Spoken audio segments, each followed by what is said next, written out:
پھر فرمایا تیسرا دور آئے گا، ثم تکون ملکن عاضن، ظالم ملوکیت، بادشاہی، محل بنیں گے، ٹھاٹ جمیں گے، ظلم کا سکہ رواں ہوگا، ناجائز قتل ہوں گے۔ حجاج ابن یوسف کے ہاتھوں سینکڑوں تابعی محمد ابن قاسم بلا کر شہید کر دیے گئے، ورنہ اسی وقت پورا یہ جزیرہ نما ہند جو ہے، انڈین پیننسولا، اس وقت پورا کا پورا مسلمان ہو جاتا۔ لیکن ملوکیت کو کبھی یہ برداشت نہیں ہوتا کہ کوئی شخص پبلک کے اندر مقبول ہونا شروع ہو جائے، پاپولر ہونا شروع ہو جائے، ان کے اقتدار کے لیے خطرہ ہو سکتا تھا۔ اسی دور ملوکیت میں واقعہ کربلا ہوا، حسین ابن علی رضی اللہ تعالی عنہما شہید ہوئے۔ اسی ظالمانہ حکومت کے دور میں واقعہ ہررا ہوا، مدینے کی بے حرمتی ہوئی 3 دن تک۔ اسی کے دور میں حضرت عبداللہ ابن زبیر رضی اللہ تعالی عنہما شہید ہوئے۔ میں اب کیا گنواؤں؟ حضور نے جب فرمایا ثم تکون ملکن عاضن، کاٹ کھانے والی ملوکیت، یہ اسی کی شرح ہے۔ فرمایا یہ دور بھی رہے گا جب تک اللہ چاہے گا، پھر جب اللہ چاہے گا اسے بھی اٹھا دے گا۔ پھر چوتھا دور آئے گا، ثم تکون ملکن جبریا، پھر بادشاہی ہوگی غلامی کے ساتھ۔ میں نہیں کہہ سکتا اس وقت صحابہ نے اس کا مطلب کیا سمجھا ہوگا، اب چونکہ یہ دور ہمارے سامنے سے گزر چکا ہے، بلکہ ایک اعتبار سے ہم اسی دور میں سانس لے رہے ہیں، لہذا بات سمجھ میں آ رہی ہے کہ وہ ملوکیت چاہے ظالم تھی، بادشاہ مسلمان تو تھے، کلمہ گو تو تھے، ان میں بہت اچھے بھی ہوئے ہیں۔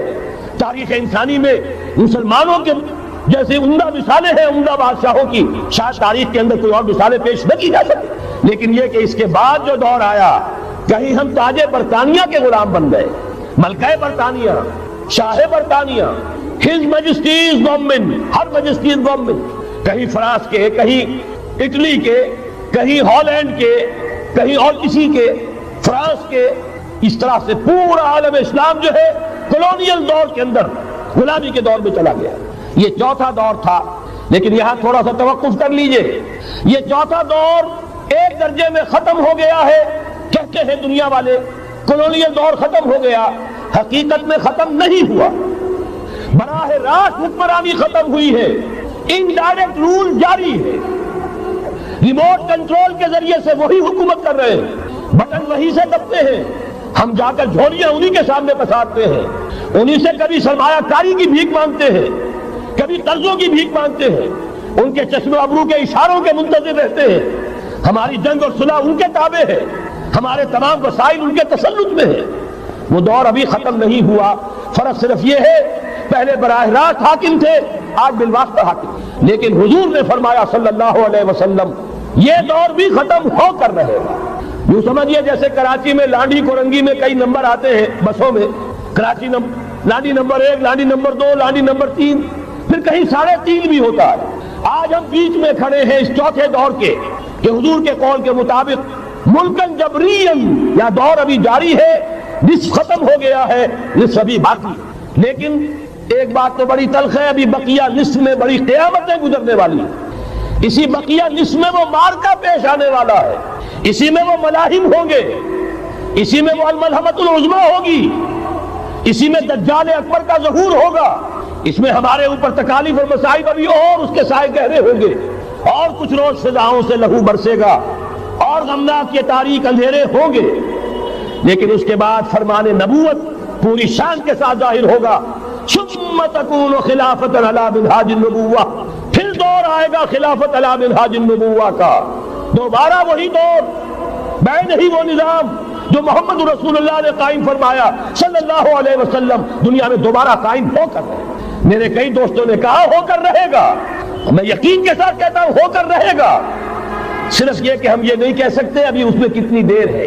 جیسے قرآن مجید میں کئی جگہ حضور سے کہلوایا گیا، نبی کہہ دیجئے ان ادری اقریب ام بعید ما توعدون، لوگوں جو وعدہ تم سے کیا جا رہا ہے یہ تو میں نہیں کہہ سکتا وہ جلدی پورا ہوگا یا دیر میں، ہوگا ضرور پورا۔ ان اللہ لا یخلف المیعاد، اللہ تعالیٰ اپنے وعدے کی خلاف ورزی نہیں کرتا۔ تو محمد الرسول اللہ صلی اللہ علیہ وسلم کی دی ہوئی نوید، دوبارہ خلافت علی منہاج النبوہ کا نظام قائم ہوگا، اور اس میں اب ذرا نور علی نور، 2 حدیثیں اسی کتابچے میں شامل ہیں، پھر عرض کر رہا ہوں یہ آپ کو مل جائے گا اگر نہیں ہے اس وقت، اور میں چاہتا ہوں آپ ان کے متن یاد کریں۔ ان حدیثوں کے مبلغ بن جائیں، ان آیات کو حفظ جان بنائیں، تاکہ مایوسی کا مداوع ہو سکے، ہمتیں جو پست ہو رہی ہیں ان میں دوبارہ عزم جمع پیدا ہو سکے۔ اس لیے ہم نے بڑی تعداد میں اسے شائع کیا ہے، 100 کے پیکٹس کے اندر آپ کو یہ مل سکے گا اگر آپ لینا چاہیں۔ عام کریں، پھیلائیں۔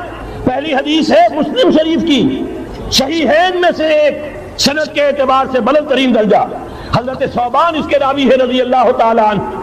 بڑے پیارے الفاظ ہیں محمد الرسول اللہ صلی اللہ علیہ وسلم کے، فرماتے ہیں ان اللہ ذوالی الارض، اللہ نے میرے لیے پوری زمین کو سکیر دیا، لپیٹ دیا، فرائض و مشارقہا و مغاربہا، میں نے اس کے سارے مشرق دیکھ لیے، سارے مغرب دیکھ لیے۔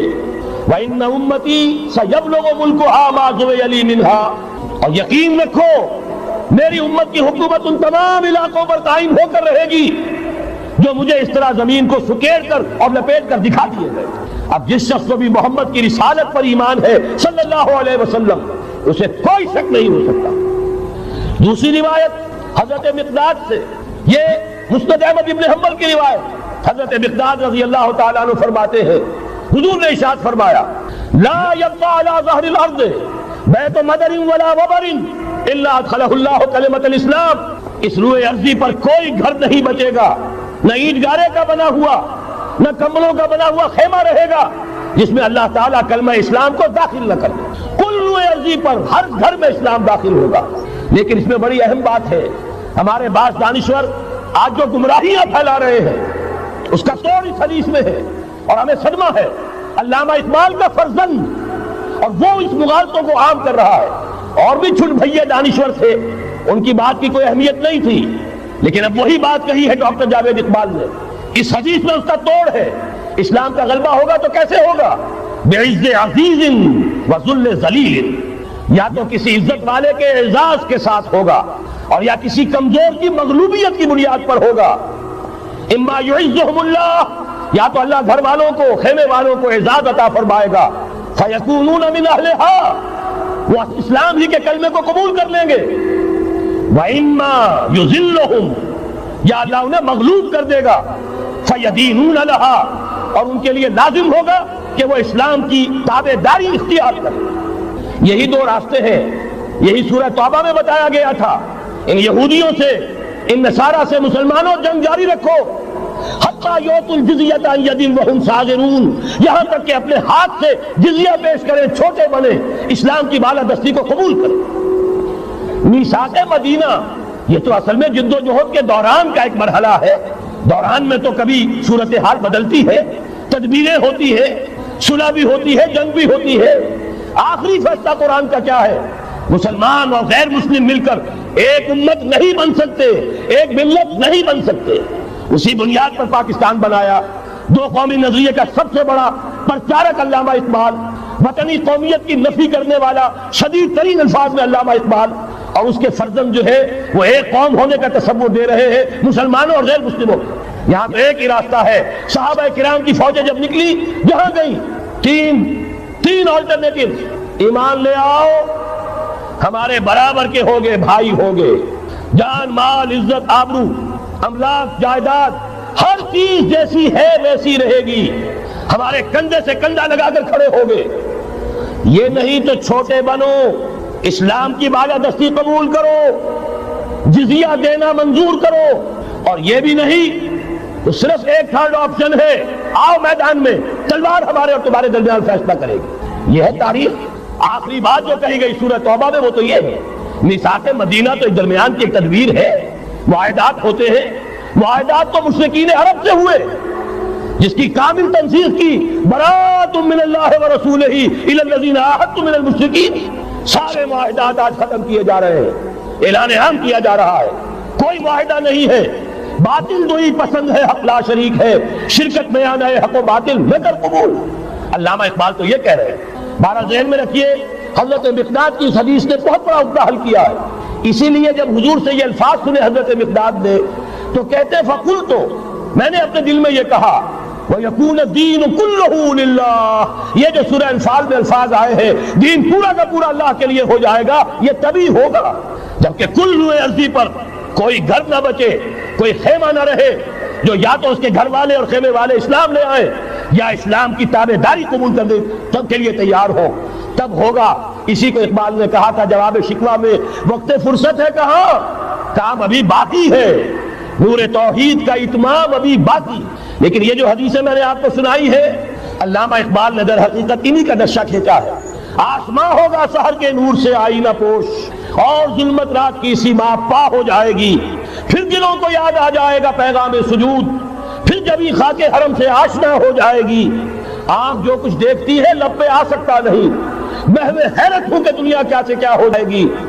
شب ریزہ ہوگی آخر جلوہ خورشید سے، یہ چمن معمور ہوگا نغمہ توحید سے۔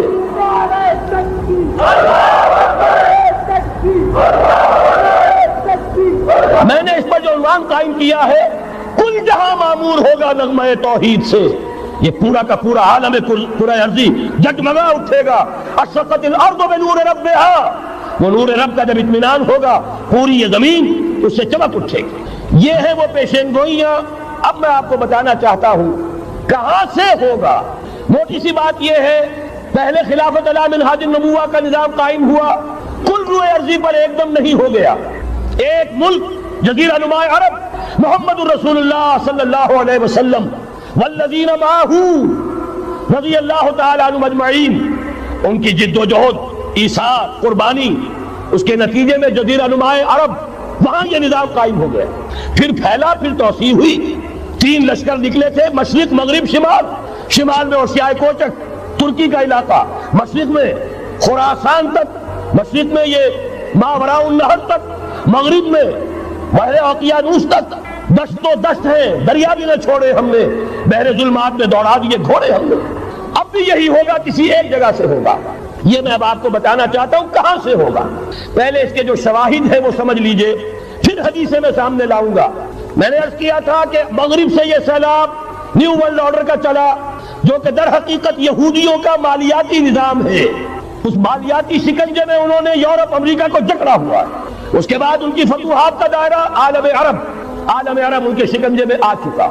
ابھی آپ نے خبریں پڑھی ہوں گی، اب تو ہزاروں فنڈامنٹل سعودی عرب میں گرفتار ہو رہے ہیں، علماء گرفتار ہو رہے ہیں۔ یہ ساری حکومتیں جو امریکہ کے ایجنٹوں پر مشتمل ہیں، در حقیقت یہی سب سے پہلے اپنے ہاں کے جو مسلمان ہیں، جنہیں یہ کہتے ہیں کہ یہ فنڈامنٹلسٹ ہیں، سب سے پہلے تشدد ان کی طرف سے ہوگا۔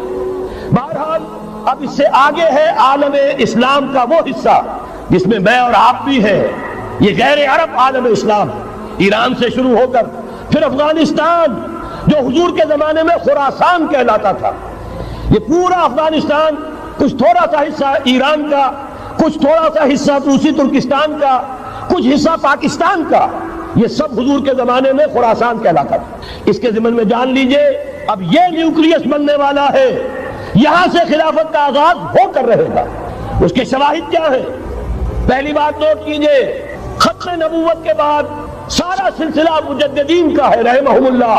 1000 برس تک سارے مجدد عالم عرب میں پیدا ہوئے۔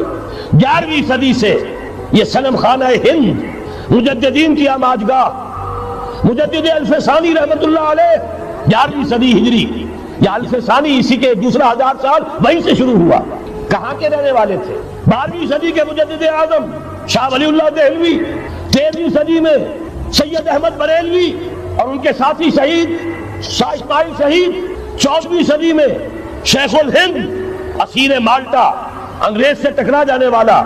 یہ مضمون ہم نے چھاپا تھا، اگرچہ چھپا تھا وہ پاکستان روزنامہ پاکستان میں، ہم نے بھی اسے چھاپا۔ اب دوبارہ جو کتاب کا شائع کیا ہے، انگلینڈ میں، انگلستان میں خلافت کی اذان کے عنوان سے اسپیشل ایک جو ہے ندائے خلافت کا ایشو آیا ہے، اس میں دوبارہ ریپیٹ کیا ہے۔ اس سے آپ کو اندازہ ہوگا شیخ الہند کی شخصیت کا۔